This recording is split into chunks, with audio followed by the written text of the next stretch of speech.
బాల్యం ప్రతి ఒక్కరి జీవితంలో ఓ అందమైన వరం, ఓ మధురమైన జ్ఞాపకం.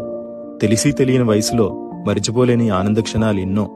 ఇప్పుడంటే కలర్ టీవీలు, స్మార్ట్ టీవీలు వచ్చాయి గాని అసలు కలర్ టీవీయే కనిపించిన రోజుల్లో బ్లాక్ అండ్ వైట్ లో సాయంత్రం 4:30కు దూరదర్శన్లో ఋతురాగాలు చూసిన జ్ఞాపకం. శుక్రవారం వచ్చే చిత్రలహరి కోసం వారమంతా ఎదురు చూసిన జ్ఞాపకం. హీరో ఎవరో తెలియని రోజుల్లోనే ఆదివారం వచ్చే తెలుగు సినిమా చూసి సంబరపడిన బాల్యం. తెల్లటి చొక్కా, బొక్కలతో నిండిన నీలం నిక్కరు, కాళ్లకు చెప్పులు లేని రోజులు, బడిగంట ఎప్పుడు కొడతారా అని ఎదురు చూసిన క్షణాలు, అర్థం కాని ఉర్దూ వార్తలు, అర్థమే తెలియని మూగవార్తలు, ఇవే అప్పటి ఎంటర్టైన్మెంట్లు. చప్పరించిన పెప్పర్మెంట్లు, చీకపడేసిన మామిడి టెంకలు, స్కూల్ ఇంటర్వెల్లో కొనుక్కుతున్న ఆశా చాక్లెట్లు, దోసిళ్లతో పట్టి తాగిన బోరింగ్ నీళ్లు, గంటకి 2 రూపాయలు ఇచ్చి అద్దెకు తెచ్చుకున్న పొట్టి సైకిలు, అవే ఆనాటి మధుర జ్ఞాపకాలు.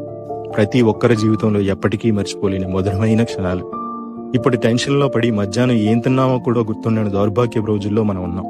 ఏడాది క్రితం పలానా పండుగ రోజున ఏం తిన్నామో గుర్తుంచుకునే వాళ్ళం అప్పటి తరం.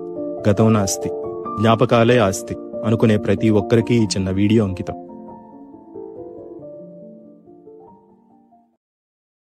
Download ShareChat.